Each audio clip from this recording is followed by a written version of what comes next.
So, Clive, I think you are first.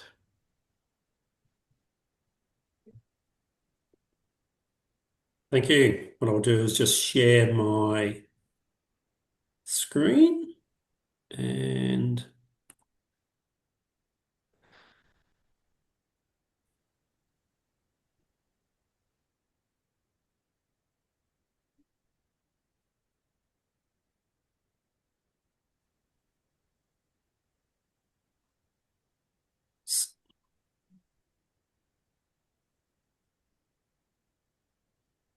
okay, if everyone can see my presentation there at the moment.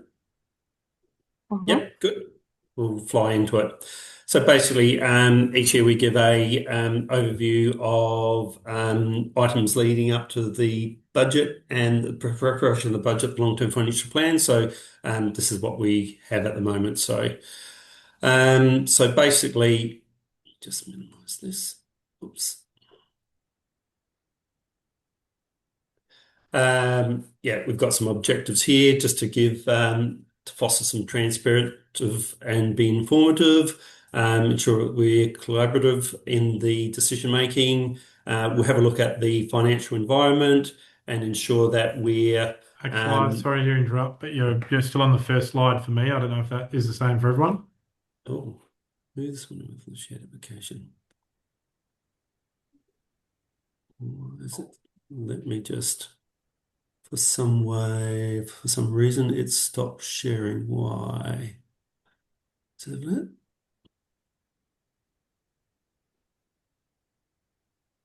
Clyde, you've got to open up in PowerPoint at the top there, so your view is not the same view as what we're seeing.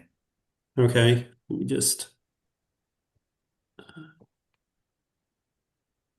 maybe if I just stop sharing, let me just start it again.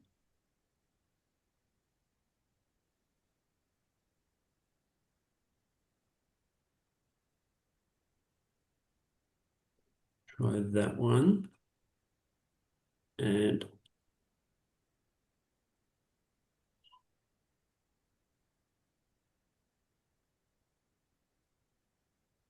okay, can you still, first screen, Yeah, that's better. cancel budget, and then the second screen, I've got cancel budget Okay. workshop purposes and decision. All Yep. right now? Hmm. Good. So I've just talked about those items, and look, I'm quite willing to share all these slides at the end as well. So basically, we just ensure that we're having our strategic plan, our asset management plans. They feed into our long-term financial plan, and from our long-term financial plan, what drops out is our annual business plan and budget. We have an original budget, and then we have budget reviews, being a minimum of three each quarter, or three annually. So probably previously we've talked about CPI, which measures household living costs, and then I've got the various groups there, which I've listed under the first dot point there. And basically, probably out of all those, there's probably one, two, three, four, which are in bold, which really relate to local government. So there's some parallels, but not quite, where local government price index reflects the government cost drivers like construction, labour, materials, and services. So there is a comparison or a relationship between local government price index and CPI. So normally over 20 years, on an average, local government price index exceeds CPI by 0.3%, which indicates that unfortunately council costs grow faster than the normal household inflation. So the important thing is that we obviously look after our expenses as well as we can, and also that we raise adequate funds to ensure that the council is sustainable in the future. So what we have done, we actually haven't used LGPI.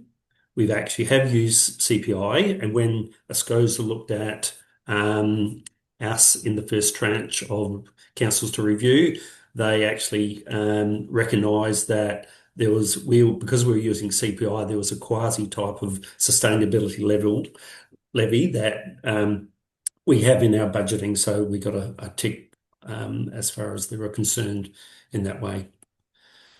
So what I've got is I've got some slides which talks about the Reserve Bank monetary outlook, which was given out in February 2026, and also they're due to have another one also in May 2026. So what we do is we base the Reserve Bank's forecasts we have in February 2026 on our consultation model.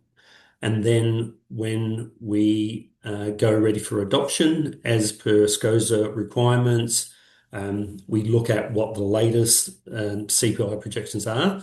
Then if they're material at all, we alter our assumptions either up or down. So pre-Iran invasion, I suppose, let's call it, inflation was to peak at 4.2% in mid-2026. So the labour market and inflation have been stronger than expected. And the outlook was for global growth to be revised upwards. And domestic demand was quite strong with our trading partners. So as I've said before in the italics down the bottom, I'm just reinforcing that again, that we will have to use the latest forecast when available in adopting the 2026-27 budget, and they will be the May figures when they come out. So what we're expecting is the May figures will be higher. How high? I can give you an indication further on in the slides, but we'll talk about that when we come to it. So in February 2026, here's just some key indicators. So really the one we're looking at is the Consumer Price Index. So each one of these dates are the year ending the particular date. So for June 2026, we're looking at CPI at being 4.2%. And then in June 2027, in the February forecast, they're looking at 2.9%. There's been a lot of talk about trim mean inflation. So what happens now is a lot of the governments looked at, and that's the last indicator on the list, where underlying inflation, where there may be some temporary price changes like electricity rebates are excluded from it. So what it ends up doing is smoothing out the peaks and troughs. So if you compare the last two lines, you can see that there's a bit of a smoothing out. So some of the peaks and some of the troughs are removed. So some of basically the CPI for June 2026 does include the removal of the state government rebates. So there was a slight kick up in there, and obviously that doesn't affect councils. So post-Iran outlook now. So I've just taken this from some information that I received from the CBA and also some research that I've done. So consumer inflation expected to be pushed higher in the future. I've looked at the 30-day interbank cash rate futures, which is something the Reserve Bank looks at when they do their forecasts. So basically, in comparison to what the Reserve Bank said in February 2026 to now, if I look at those, I think there's going to be about a 0.4% increase of CPI in the new financial year. So just a couple other points where the council has been contacted by contractors lately. They've either asked for variations to the current contract rates or to be released from the current contract obligations because they don't want to meet those at the price that was set previously. The last dot point is, look, obviously we don't know to what extent for what period this knock-on effect for oil prices will increase for this financial year, possibly in the new financial year. Looking possibly in another month's time, we'll have a better idea, hopefully. So, basically we had that direct cost impact of just purchasing fuel, and then there's all these other items. And I looked on the internet, there was something like 150, 160 different products which are made from oil. And I've listed some of those down the bottom there, like PVC fittings and piping that went up by 30% on the 1st of April. Plastics, rubber products, chemicals, detergents, cleaning products, batteries, painting, coating, electrical equipment. Look, I imagine they will all peak with some type of increase in the near future. Probably the key budget assumptions that we look at every year. Once again, we talked about CPI forecast. We'll base it on February, but then we'll update it using the May outlook when we go for adoption. Our generate increases. The initial modelling will be based on the forecast of 2.9% to the 30th of June 2027, plus last year of an additional sustainability amount of 1.74%. So we're looking at 4.61% for generate increases for the new financial year. In addition to that, we're looking at existing properties having an estimated growth of 0.5%. So, look, obviously, pending the result of the March budget review and see how that comes out, and do some calculations on how much worse some of the expenditure would be. Obviously, we'll be looking for savings in the budget review as well. So there's going to be some ups and downs, I expect. Operating expenditures, there's no specific change to the services other than the implementation of the restructure of the infrastructure department. Our recurring government grants, we assume that the financial assistance grants will increase by CPI, and we won't have any local roads and community infrastructure programs, so otherwise known as the LRCIP grants, where we have used those in the last, they ran for 4 years, and we're able to do a lot of our capital expenditure in our forward long-term financial plan, which obviously ease the pressure for us financially in the future, rather than buying or constructing new shiny things. Employee cost, the ASU increase will be based on the enterprise agreement of 2%. AWU increase will be 3% or CPI for the year ending March quarter 2026. We haven't received that. We won't receive that March quarter CPI release of the annual CPI until the end of April. But they will be capped at a maximum of 4.5%, which I don't think it'll be anywhere near that, but it may push around the 4%. Loan interest rates, obviously, fixed term rates and cash advance debentures have increased. Our borrowing rate in the new financial year will be approximately 4.6%. But look, historically, interest rates have gone from 17.5% in 1990 to lows of 0.05% in 2020, just to give you some highs and lows of how far or low they can go.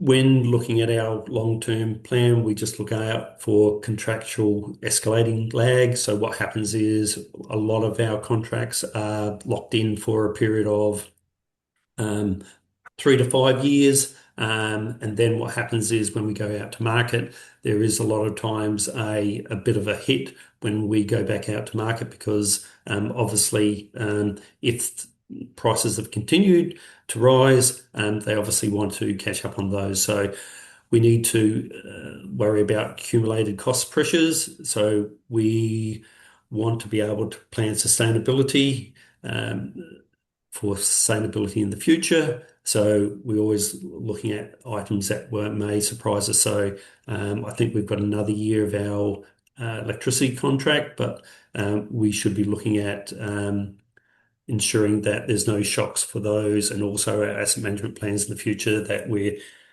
indexing all our costs, even in the future, to ensure that there's no shocks. So there's obviously some critical budget assumptions that we've talked about here. We've got to look out that if those assumptions aren't correct, even by a small percentage, that can throw our projections out in the future. So we're always looking at the assumptions and doing a lot of sensitivity analysis of saying, well, if we're out by a small percentage, what impact would that have in the long term? And obviously, we always budget conservatively and not budget for items that we may get some income. We will always only budget on the items that we will receive. So that's pretty well. Looking at the operating position, we need to place ourselves in operating surplus for the long-term sustainability of the council. I've talked about sensibility of the financial changes. We need to ensure that we're looking at rates and costs and grants, and if they were to change slightly, what they may have a material impact because of that compounding effect year on year. So look, we try and manage our financial risks and ensure that we are sustainable. We've got a strong, sustainable platform to project in the future. So what we have is local government's got 3 financial indicators. And I'll just show you the ones which came from the December 2025 budget review. So on the left-hand side, you can see some fairly wild swings, I suppose. But if you look at if you average those out, there's a trending increase, or the trend is that our financial operating surplus will be reached in the near future on a regular basis. The net financial liabilities was basically our net debt. Once again, on the left-hand side are the actual figures. And if you drew a line there, you can actually see that our debt has been reducing for over the period of time since 2017-18 quite considerably. So both of those indicators are definitely looking good. And the last one is where we have in our asset management plans planned expenditure to replace assets as they wear out. So on the left-hand side, we've got some wild swings, and the target is to reach 100% on an average. So what we've done is we've been under that on an average, probably up to 2022-23, and now we're in catch-up mode. So basically, if I was to say, all our financial indicators are trending to be better in the future. So just a quick slide with financial sustainability of rates.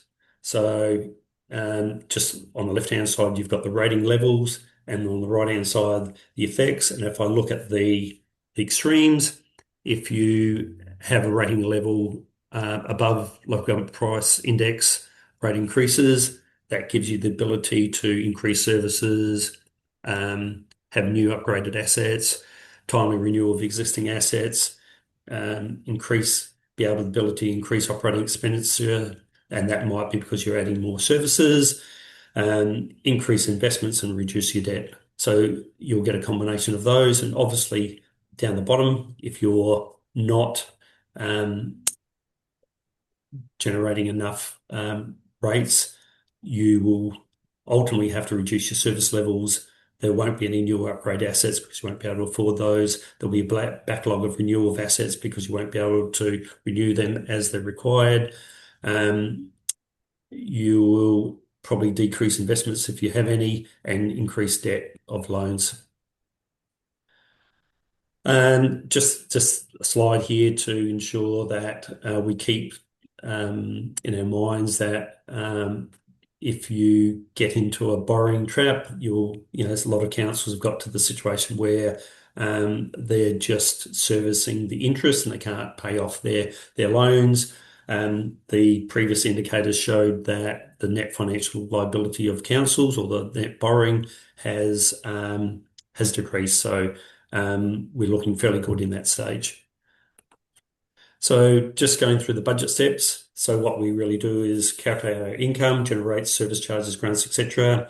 We set our operating expenses based projected on the previous year's budget. We set our capital expenditures, which come from our asset management plans. We determine if there's any scope for discretionary expenses and financing. And then we look at to see whether that we've got a financial result which is acceptable. And if not, we just circulate through those steps 1, 2, and 3, and 4 until we get to that stage. And then the final stage is to implement, monitor, and adjust our budget. So this is just a bit of a timeline of what will occur in the near future. So we're preparing for the March budget review. At the moment, we're giving you a budget workshop. In May, the Audit and Risk Committee will get a draft, any draft asset management plans, annual business plan and budget for the 2026-27 financial year, and also a new revised long-term financial plan. That will go for in May for adoption for consultation for the elected members. Offers in June, the consultation will end, report will come to council. Then we, in July, then present for adoption a renewed any alterations to the asset management plan, annual business plan and budget, and long-term financial plan. And hopefully in July that gets adopted by the council, and obviously the rates get sent.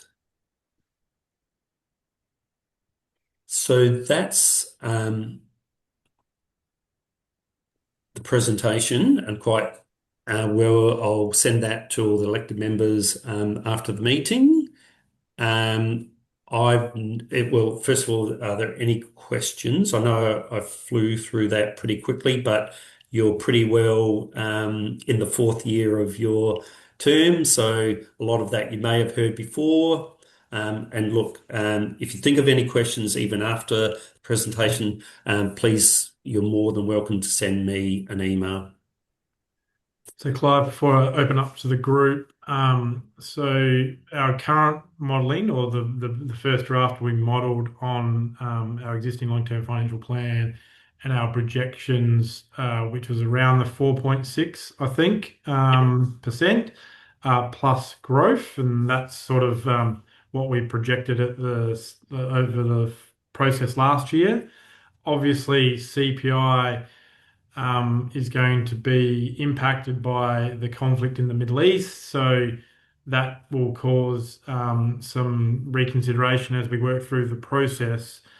Do you have any indication from the sector of what people that have already progressed and put out for public consultation or in the process of doing that? So that's in my next presentation. Okay. We'll Yep. hold off on that then. Just anticipation. Clive's building some anticipation there. So obviously we're waiting for what the March quarter CPI is, given that will take into consideration the last 4 weeks of what's been playing out. And as you know, the fuel prices have increased basically double.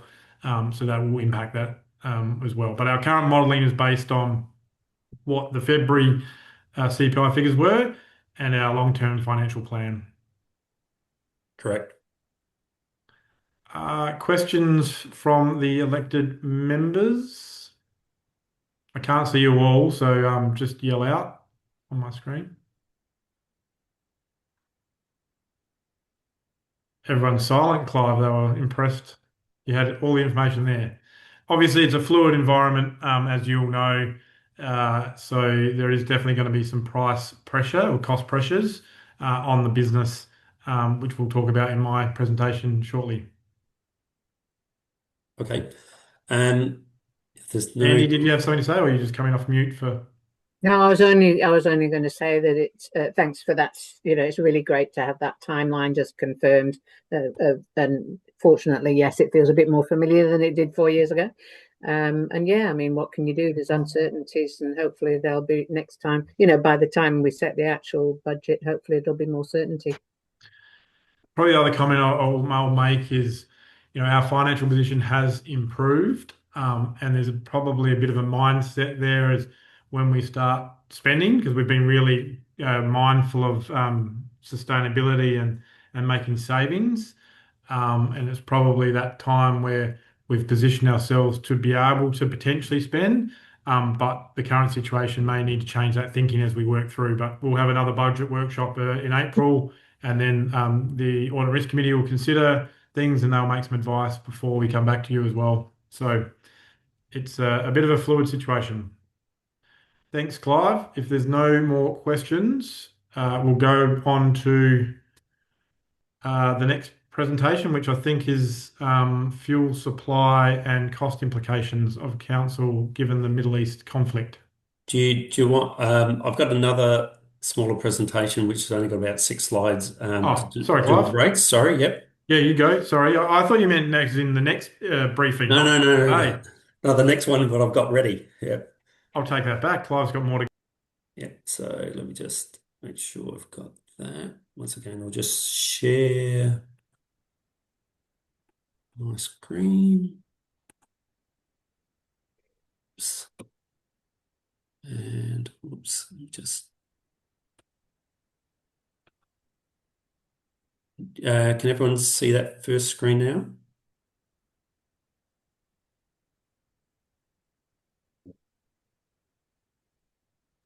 Yeah. Yep. Yep. So what I'll do is, yep.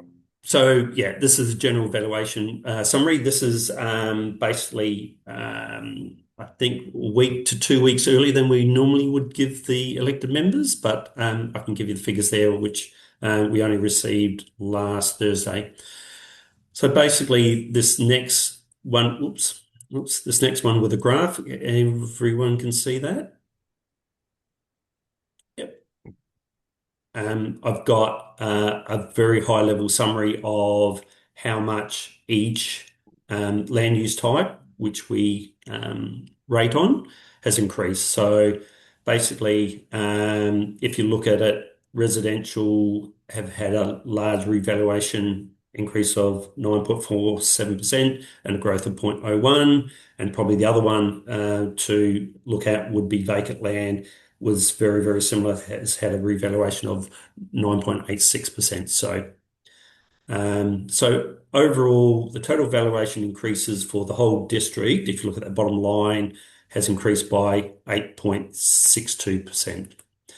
So what I've done is this is just a table of really what was shown in that previous graph. I won't really go on to that, but it does have, if you look at 1, 2, 3, the fourth column over, it's got the total increase of residential is 11.49%, and vacant is 4.46%. Yeah.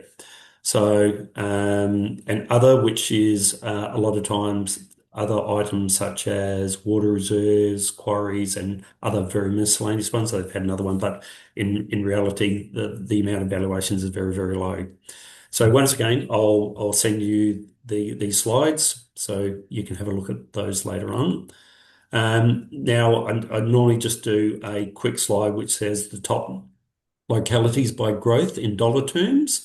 So in dollar terms, obviously Mannum's got the biggest number of buildings and assessments. So that's one's been at the top, followed by Mark's Landing, Bow Hill, Morgan, etc. And then on the right-hand side, if you look by the top 10 localities by percentage growth, Mark Landings has increased by 5.13%. Junkler Holdings, Big Ben, and Mannum is the fourth one, etc., etc. And that's just get to an idea, because what normally happens is if you have more than the average increase, what was about 8 point whatever percentage there, if your average increase of total valuation is higher than that, you can see just by the growth component, some of these are 5%, so they're going to be quite high.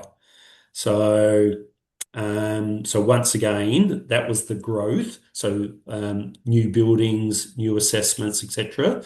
This next slide is like the total valuation, which brings in the valuation increase plus the growth.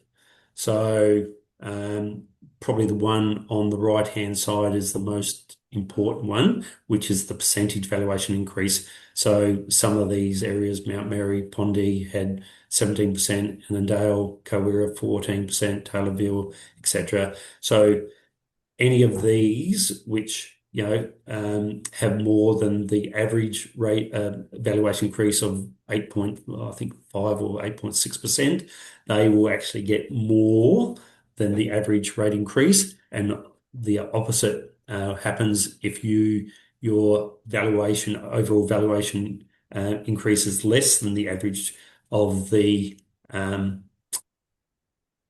Mid-Murray Council, you'll get less than the rate increase that we talked about earlier on. Here's the screen for what Ben was talking about, what other councils are looking at the moment. So I've just highlighted Mid-Murray. There's some rather large ones there. And look, they may have adjusted theirs and allowed for additional percentages in the new financial year for CPI. And as like my hint at the moment, it's looking like CPI probably could jump by another 0.4%, but that's me just looking at some of the RBA figures on the website. So I haven't got very many other rural ones. I'll try and get a list of those and have those presented in the next presentation I do.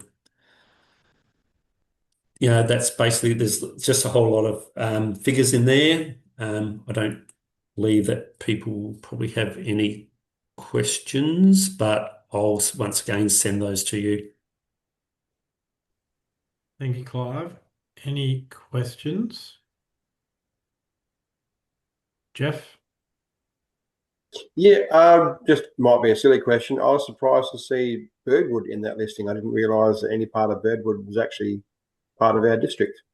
I think that's basically like the region, they like the regional area. So yeah, it would be that Randell Road area, like the end of that our district, yeah. Thank you, Clive. If there's no other questions? No? Okay, we'll go on to the next topic, which is an overview of current fuel supply and cost impacts on council. So Carol will share a PowerPoint for me.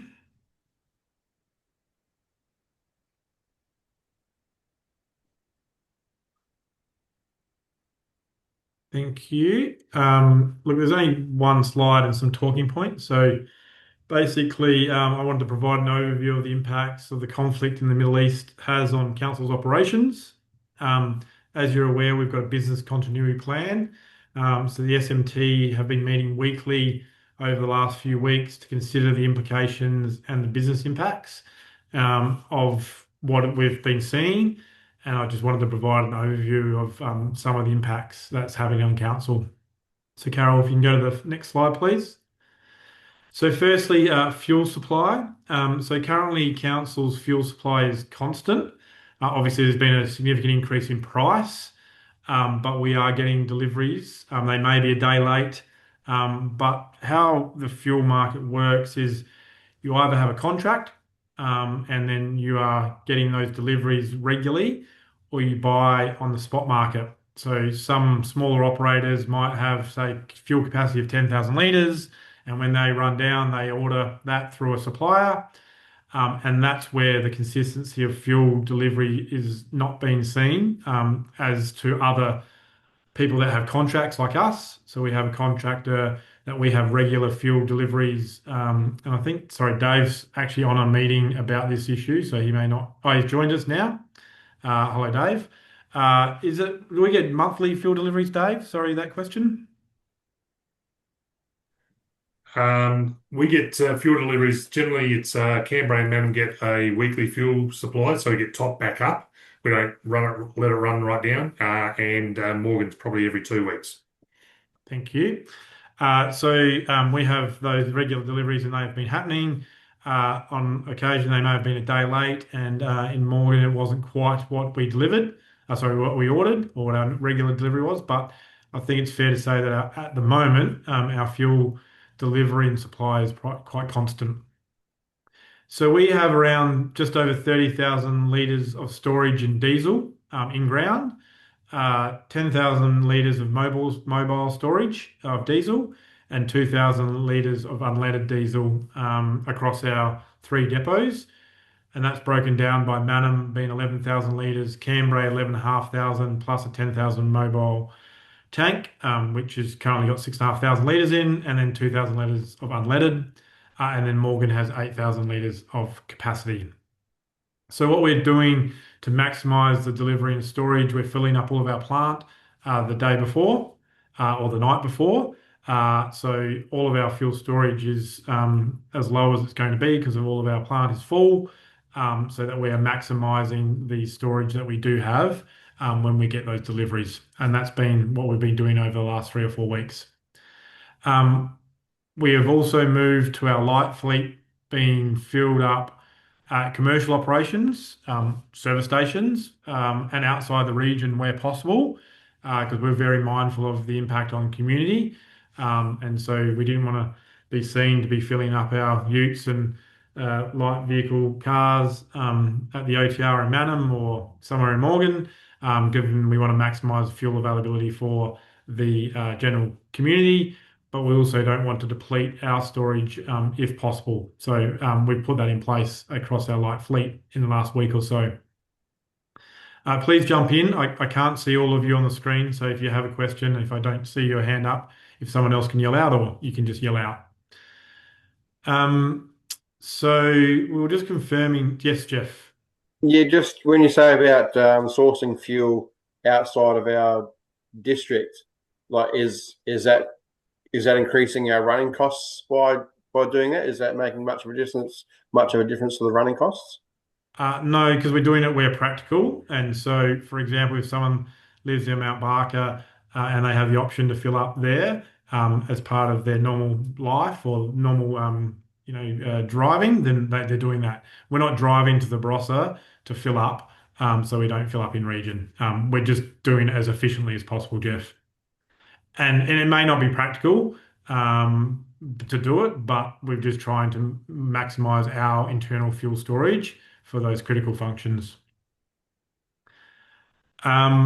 One of the things we're just checking on, and Clive probably hasn't had time to do this afternoon, but our average use. And so we'll get you that figure of our average use per week. What we do know is, and we talk about in the budget indications, it's about $60,000 a month in fuel that we do spend across council operations. So Ben, on a monthly basis for that, on an average for the last 2 months, we've used on an average 46,300 litres of diesel per month and about $1,200 litres of petrol per month. So just repeat those figures, Clive. Monthly diesel. Yep, 46,300. Yeah. Compared to our 30, what I think you said 30,000 storage. Yeah. Yep.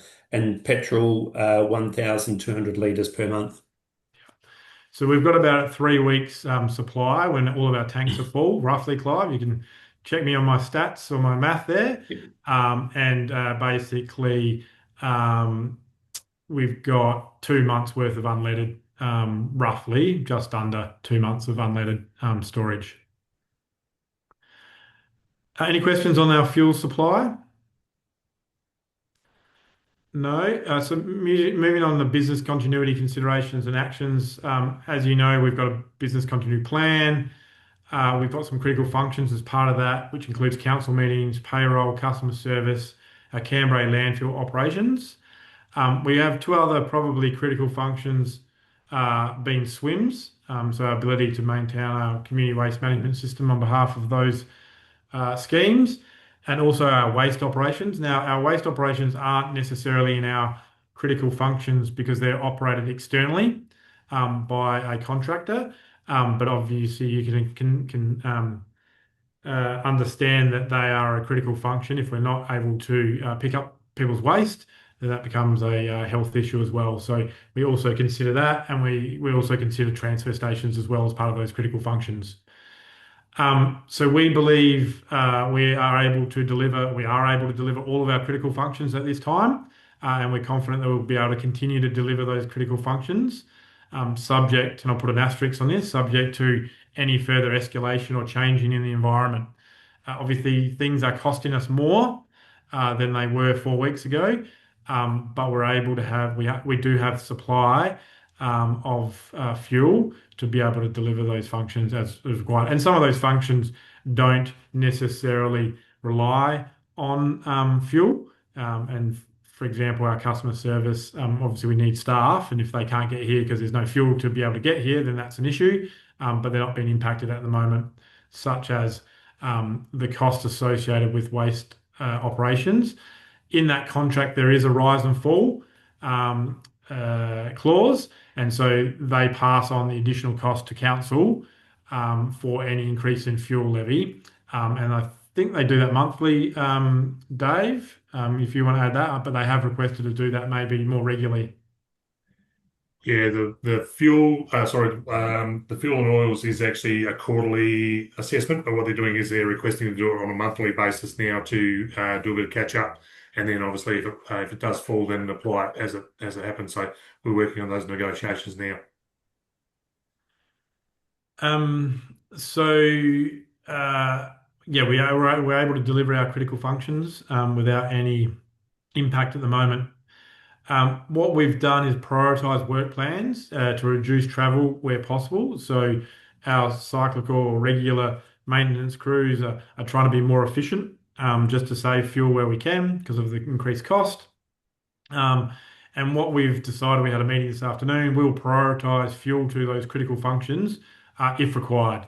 So if there's a change in fuel supply or there's rationing happens in the next few weeks or month, then we'll prioritize fuel to those critical functions to ensure that we can continue to operate.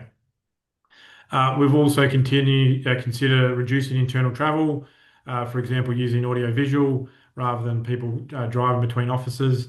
And we'll also consider reducing our fuel consumption across travel if required, but we haven't needed to do that as of yet. So the next talking point is budget implications. As I mentioned, we spend around $62,500 per month on fuel and oils. So it's significant. Basically, that's doubled across the business. And I use that roughly that double figure because it depends on the gate fee when we're getting the fuel. But that's working on the fact that diesel's gone to over $3 prior to the wholesale price. So there is just basically an increased cost of doing business given our internal fuel costs are going up. Now, we haven't passed that on to anyone as of yet. For example, the costs of delivering our waste services have increased, but we'll consider that in budget review 3 around our charges for that. And realistically, it depends on how long this goes on for, depending on what we need to do and the actual budget implications. So we don't know what they are yet, but we're about to do budget review 3, so we'll have a bit more of an idea. The other impact that's having on budget implications is the increased costs that are being sought from contractors.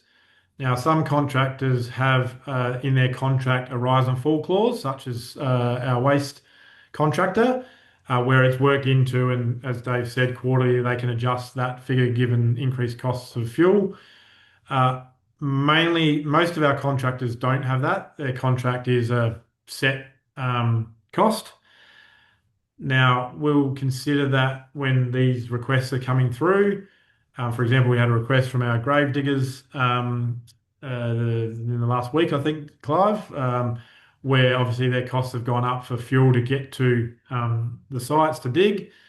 Now, their contracts don't have that, but what we also have to consider not only the contractual requirements, but the risks of the contractor terminating agreements or going under as a result of their costs increasing and then being on fixed term contracts. Now, we don't want that to happen. So we've got to balance that because some of these services we wouldn't be able to provide without a contractor doing them. So if the contractor is unable to service them, even though they're on a fixed contract and price, we may need to consider working with them to make sure that we can continue to provide that service. And we'll do that on a case-by-case basis.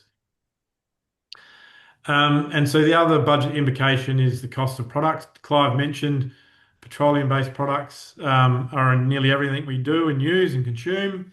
For example, bitumen. So there's going to be a huge cost increase. And we don't know what that looks like exactly.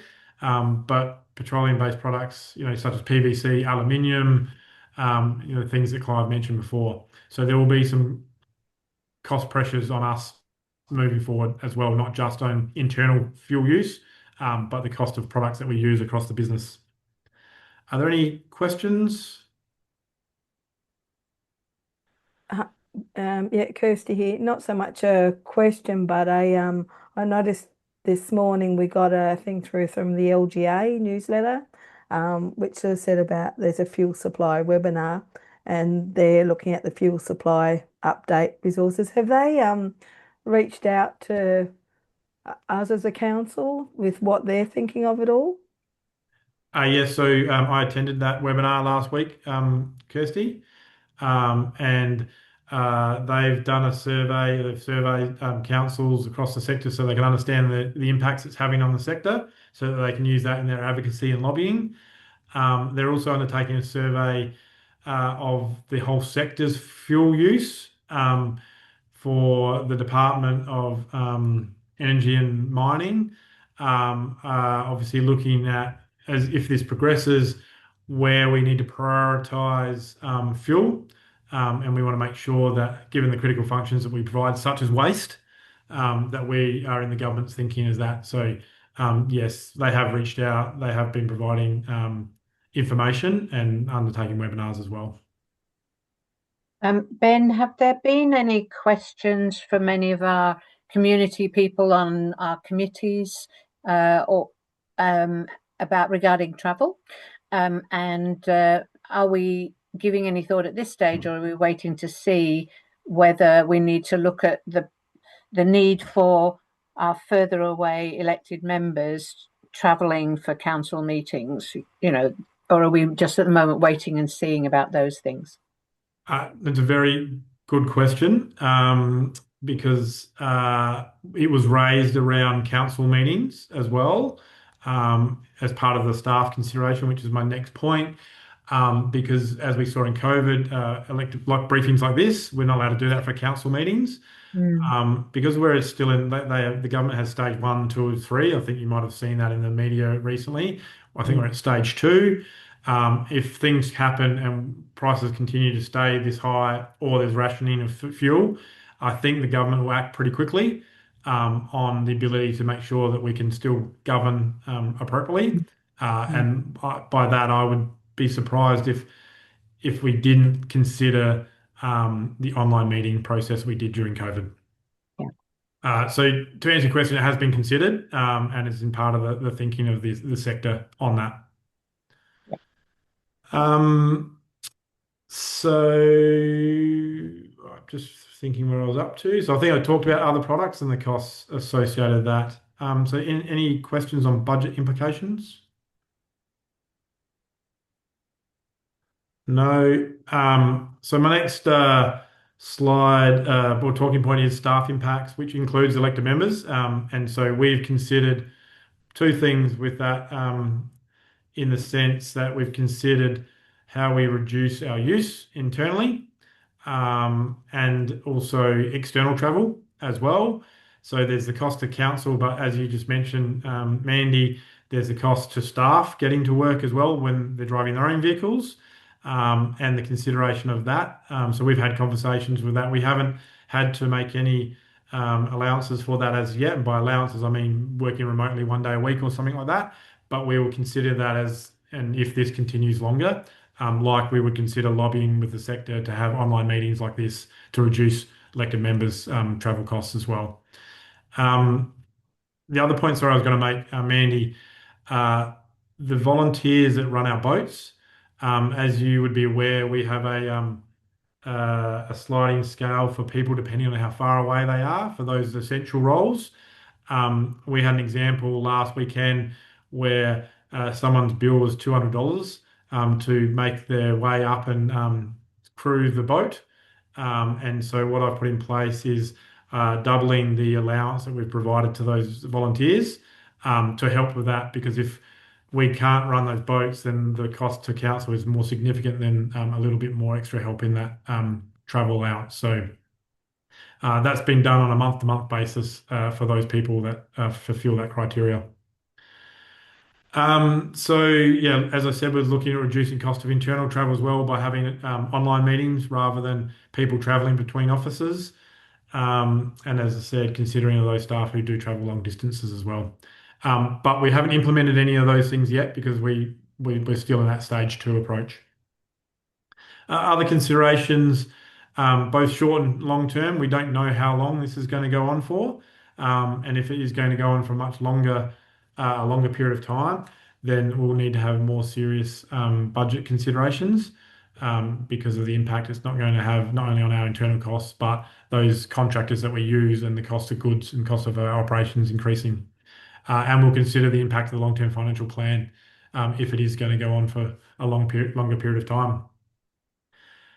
So last one is next steps. So we'll continue to monitor the situation. As I said, the senior management team are meeting weekly at this stage, but we will increase those meetings as required. And then we will be considering this as part of our budget review process for the March quarter, which we've started. And we'll come back and brief the elected members on what that looks like from a financial perspective moving forward. Sorry, that was a lot of talking by me. Any questions? Yes, Jeff. More of a sort of a question, more of a statement.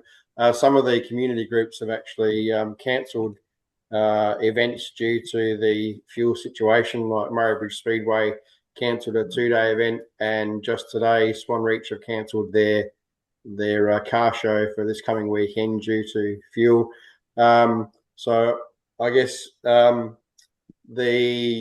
field staff, I'm guessing, are being conscious of not running vehicles unnecessarily when they're out and about. Like, if they're put up to do a 10-minute job somewhere, the vehicle's not left running while they're doing that 10-minute job and that sort of thing. I'm just assuming that they're being conscious of that.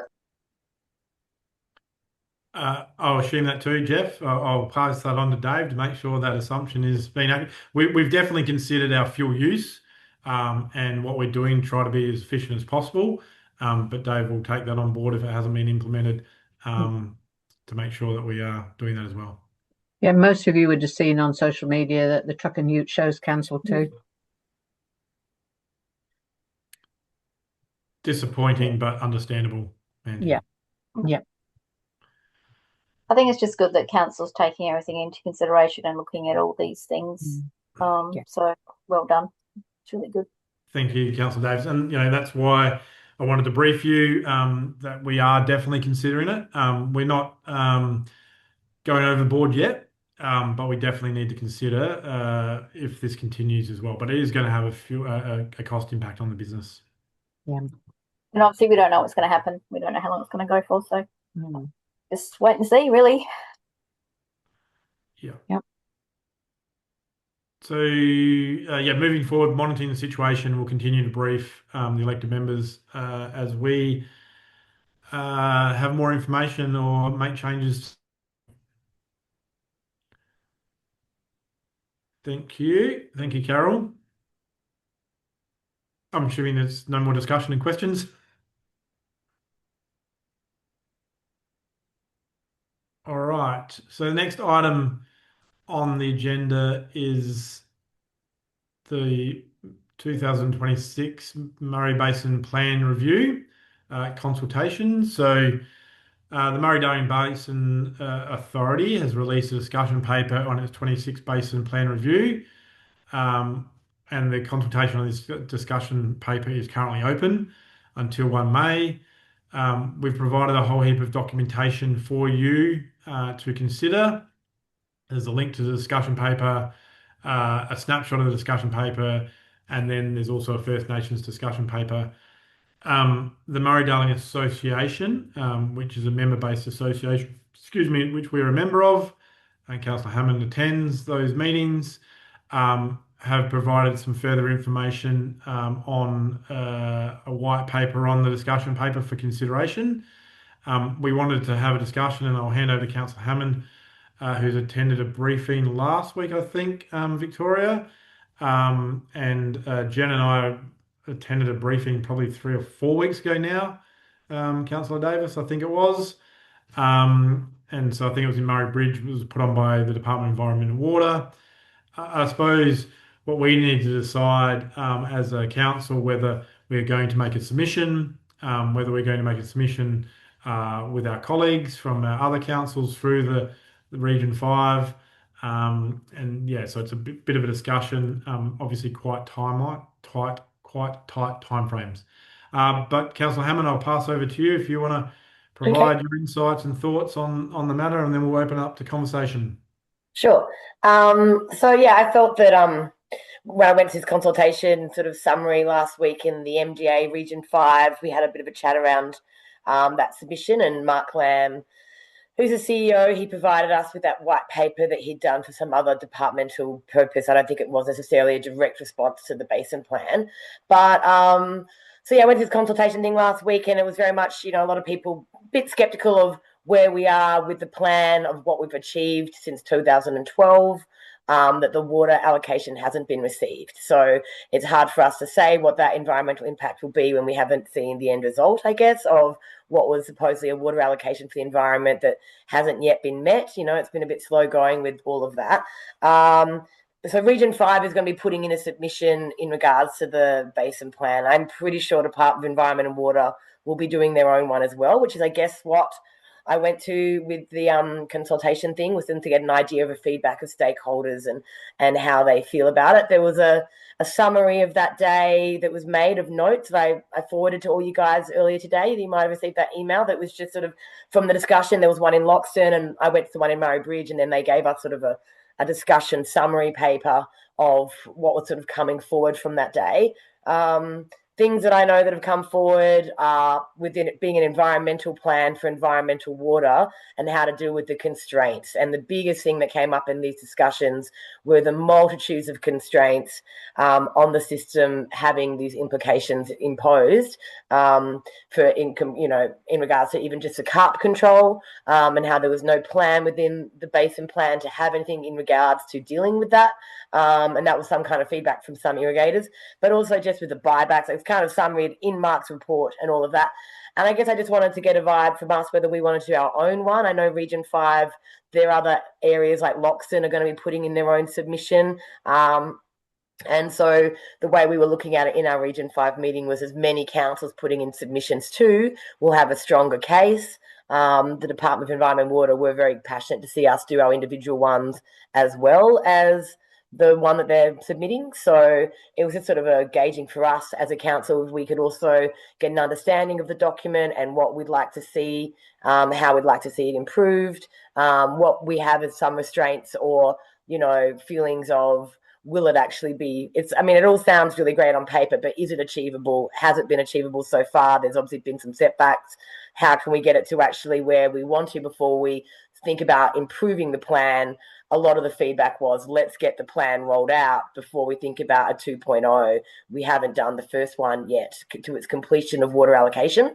And that's, state by state governments and federal government authority, that then a lot of it was about how state by state governments have control over things as well that is outside of the federal government's scope of being able to control with, say they're reporting on their use of water allocations. And it took, I think, maybe New South Wales a little while to get some of that information into the system, which has been a bit of a delay, but I think they're getting on track now with all of that. So yeah, I just wanted to open up to you guys to discuss it and whether we put forward a motion to put in a response of our own separate to what they'll be doing for Region 5 to chat about it. Thank you, Victoria. So there's a lot of information included in the papers that we provided. What are people's thoughts on the importance of this for our region? And then would we provide our own submission, or we would join in with our Region 5 colleagues? As Victoria made a point that some of the needs of, say, the Riverland are different to our suppliers or our community. And so there could be an argument to say that a tailored submission by us would be more prudent. So yeah, what I'd be interested in the group's thoughts on how we approach this. Just you said that you and Jen went to another workshop on it too. Did you Yeah, form so a view? we went to a workshop of the Murray-Darling Basin Authority, where they just provided us a summary of the process around the consultation. So they just went through the paper broadly and then how people would be able to provide submissions. So that was by the authority. The one that Councillor Hammond went to last week was the one by the Department of Environment and Water locally. And obviously Region 5, which we're a member of. I mean, I suppose generally when there's a group an overarching group that's asked us, that's made it clear that they would like to see each council do their own submission as well as supporting Group 5's submission, generally speaking, we've tended to go along with that request. I don't know how much work it would be to put a submission together. A fair bit. Yeah, and that's not to say that we can't do it. One of the challenges we have is from a strategic priority perspective that we haven't prioritized this. So the resources, we haven't allocated specific resources to this. Doesn't mean we can't pull together a response and a submission through the elected members and our Region 5 as well. But yeah, we can do that. Will we be able to have a look at the Region 5 submission before we need to submit our own, Vic?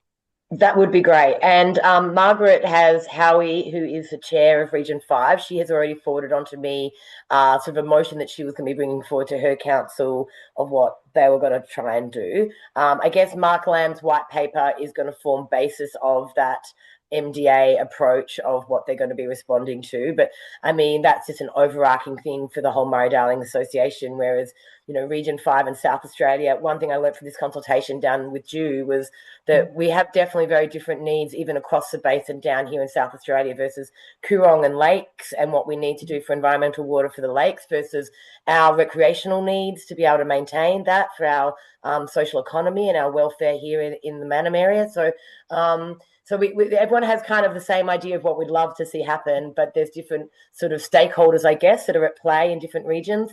We were sort of advised that this due one was to tell as many farmers, as many irrigators, as many tourist industries that use the river, as many submissions and responses to this that they can possibly get is a good thing. And anyone individually can put in a response to it as well, like it's open to the public. So letting our progress groups know, or all of that as well, for them to if, you know, they've got a vested interest in the river or a river business, letting our community know about their ability to actually respond to this too. It's not just about major stakeholders, it's all of us. But I think, yeah, for our council, it just looked good. Region 5 did say it'd be great if we could get all of the councils in Region 5 putting in their own submission. We can cherry pick a little bit of the information that has been provided by Mark Lamb and by Margaret, so we don't have to necessarily come up with a whole complete construct ourselves. We could use a little bit of the information that's already been provided to us to save a bit of that background research work, I think, of what we would be required to submit. I don't know, that was just my thought. And I've just realised, apologies, it was Councillor Warhurst and myself that attended the briefing, not Councillor Davis. Councillor Davis is probably going, oh, I don't remember going to that briefing, but I apologise. I've just realised it was Georgia and I. Thank you on that, Victoria. Other people's thoughts? Yeah, just is it something that the MRLGA would put together a submission into, that being that they represent a whole lot of us as well? I would raise, I know that they have had conversations on this. Probably the issue, as Councillor Hammond's mentioned, is the distinct issues. For example, Karoonda, East Murray don't have any, and Loxton, Waikerie and Berry Barmer, and that would be completely different to ours. So it would be hard for them to provide a submission on that. But I can definitely see what they're doing, Councillor McGregor. Yeah, it's just that they tend to have a little bit more time, to do a lot of these sort of submissions and sort of stuff like that. It's on their radar quite a bit. Well, that's the way it seems anyway. And I will say, Kirsty, I do feel like the rush, it's not that it's been rushed, but the idea of this consultation period of where we have to submit something is quite short turnaround when it comes to us supposedly creating a submission, having it go to council, getting approved and maybe consulted upon. Like they've really not given us much time to give proper, thoughtful responses in some ways, which is why that meeting last week with Jew was really good, because then you at least knew from the feelings that were made in the room that day that Jew were going to be following up on that within their own submission, and so they should, right? And that's what I felt like. We don't have much time to do it, and the turnaround is where it's going to be. Will we get something done in time that's meaningful for them to see our response? Okay. I must have known that, Councillor Davis, that you did attend one. It just wasn't with me, as per a comment. Other people's thoughts on what we were speaking about? Kevin, you obviously got a long history with this. You feel like we should have our own submission, or going with Region 5? Yeah, I believe you need your own submission, but don't lose sight of the fact that Blanchetown, Morgan, and Cadell through the vineyards are more in line with the upper river. Thank you. Councillor Myers? I was going to say, and also with the almonds growing up in that area now as well, like in our Region 5 at the edge, we have a huge amount of almond growers that are popping up, and that is definitely going to affect them because they've not actually experienced any time of drought within that industry, which is still very emerging. So I think I'd be interested in other people's thoughts, but I'm hearing that a submission from us would be worthwhile. Yeah, I was going to say that I think it would be worthwhile if we can, because we do have a lot of industries that rely on the river. And just to mention the almond farm there, we actually have a very large almond farm at Teal Flat that's been established in recent years. There's actually two in that region, one really big one, but yeah, I think it's worthwhile considering if we can put a submission in. I think it's worth doing. Thank you, Councillor Barber. Anyone have a difference of opinion or any opinion that they want to communicate to the group? If not, I think Councillor Hammond and I will work on that, and we'll just work from a timelines perspective. I note that we've got till the 1st of May. Ideally, we would like a submission to come to the council meeting, but we'll probably do a report as a minimum to endorse us to provide a submission. But always when we do this, we want feedback. And so if you've got a particular comment or thoughts or something that you heard from your community or from the business community that needs to be included in our submission, that will help us inform what we're putting together. Councillor Hammond, do you have anything else to add to that? No, that's all. Yep, that's great. You happy with that? Yeah, that's fine. Yeah, I just felt that we needed to sort of discuss and decide what we want to do, and yeah, just try and let the word be out there to as many people as we can about the submissions before the deadline. Thank you. That is the last item on the agenda. I'm 4 minutes over on time frames, but not bad, I thought. Is there any other business that anyone wants to raise? No. Thank you. Clive will share his PowerPoints with you. I probably won't share mine because there was only one slide and most of it was talking, so there's not a lot of information. But if there's any concerns you do have on anything that was covered, then please let us know. We welcome back Simone as of 11:01 tomorrow. She's cracking to get back to work. I'm sure Councillor Davis and Councillor Worhurst are happy with that. So yeah, we'll be full complement again as of 11:01 tomorrow. If there's nothing else, have a good night. Thank you, everyone.